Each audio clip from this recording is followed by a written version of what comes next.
네, 안녕하세요. 이슈를 대신 읽어주는 남자 이대남입니다.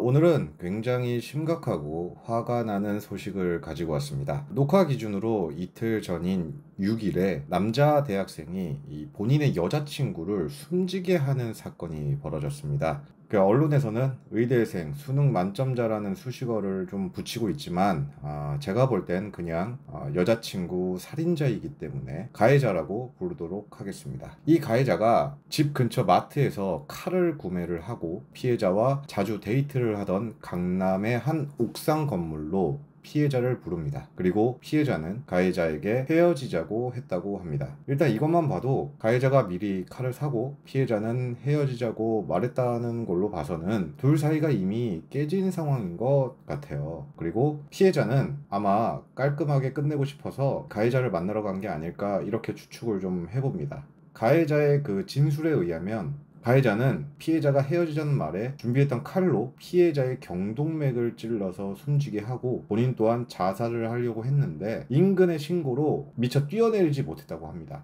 참, 환자를 살리라고 가르친 의학으로 오히려 사람을 죽게 했으면서 본인은 무서워서 못 뛰었다.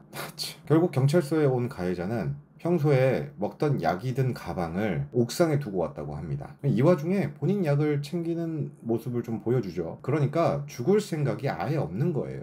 그래서 경찰이 다시 수색을 했는데 그때 숨진 피해자를 발견했던 겁니다. 그때까지 피해자는 방치가 되었던 거예요. 이게 얼마나 잔인합니까? 본인 여자친구가 그렇게 되어 있는데 지 약이나 챙기고.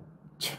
이렇게 이 사건이 세상에 알려지게 되고 사람들은 가해자의 신상을 정말 금방 파악합니다. 2018년도 수능 만점자, 의대생 등의 수식어가 붙으면서 이름, 인스타 주소, 심지어 가해자의 가족에 대한 신상까지 전부 털렸습니다. 그런데 정말 충격적인 게 아직도 이 가해자 인스타에는 피해자와 같이 찍은 사진이 있다는 거예요. 이것 때문에 오히려 피해자의 신상도 같이 밝혀지게 됩니다. 정말 끝까지 피해자를 괴롭히고 있는 거죠. 피해자 신상이 퍼지면 그 유족분들은 얼마나 힘들겠습니까?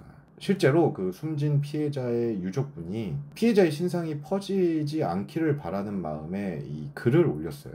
저도 이 가해자 인스타 사진을 올리는 것은 좀 아닌 것 같아서 따로 첨부는 하지 않았습니다. 더 이상 피해자의 신상이 퍼지지 않았으면 좋겠어요. 가해자는 그 수능 만점자 타이틀로 언론에 여러 번 등장을 했었어요. 그러면서 인터뷰에 사람을 살리는 사람이 되고 싶다, 따뜻한 마음을 가진 의사가 되고 싶다, 이렇게 기도 안 차는 거짓말을 합니다. 물론 그 당시에는 진심이었을 수도 있어요. 하지만 개인적으로 저는 사람의 본성은 바뀌지 않는다고 믿기 때문에 아마 저 인터뷰는 집에서 수도 없이 연습을 했을 거예요. 공부는 잘하니까. 거기다가 이 가해자는 불과 4개월 전인 한 1월쯤에 나라에서 지원을 받아서 해외 교육까지 다녀왔다고 합니다. 정말 이런 놈들에게 국민의 세금을 썼다는 게 그저 화가 날 뿐입니다. 하지만 이런 인터뷰나 지원과 다르게 가해자와 같이 학교를 다닌 동기들은 평소에 행동이 좋지 않았다고 고발을 합니다. 지금도 그 가해자가 다니는 학교 커뮤니티에 이 가해자에 대한 그런 행실이 끊임없이 올라오고 있어요. 몇 가지 들어보면 의대에서 기수 열애였다는 내용이랑 학교 내에서 빌런으로 통했고 주변에다 피해를 굉장히 많이 줘서 욕도 많이 먹고 동기들이 그냥 왕따를 시켰답니다. 물론 왕따를 시킨 게 잘했다라고 한 게 아니에요. 조금 부족하다고 누군가를 왕따를 시키는 것은 조금 잘못됐다라고 보긴 하는데 뭔가 이 가해자가 잘못을 많이 했겠죠. 이건 제가 직접 상황에 있지 않았기 때문에 더 이상 이야기는 하지 않겠습니다. 하지만 학교 내에서는 거의 외톨이였다라는 거. 그러니까 참 이게 좀 안타까운 현실인데 수능 만점자 공부를 엄청 잘해서 수능을 만점을 받으면 뭐합니까? 그러니까 사람이 안 됐는데. 그러니까 이런 거 보면 조금 그래요. 그리고 한편으로는 학교에서 저렇게 사람 취급 못 받으면서 외톨이로 지낸 가해자를 아마도 유일하게 사람 취급을 해준 게 어찌 보면 피해자였을 것 같다라는 좀 생각을 했어요. 그런데 그런 고마운 사람에게 그런 짓을 했다라는 것은 이미 사람이길 포기했다는 거죠. 저런 사람은 다시 세상 밖으로 나오면 안 될 것 같아요. 안 그럼 또 무슨 짓 할지 모르잖아요.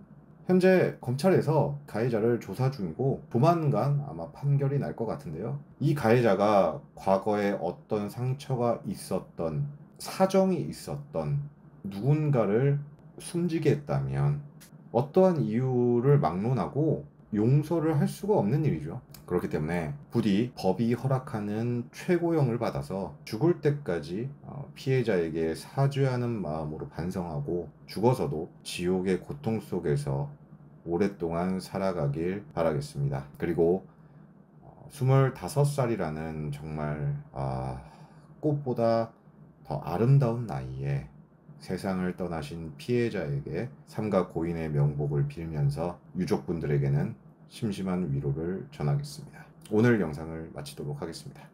감사합니다.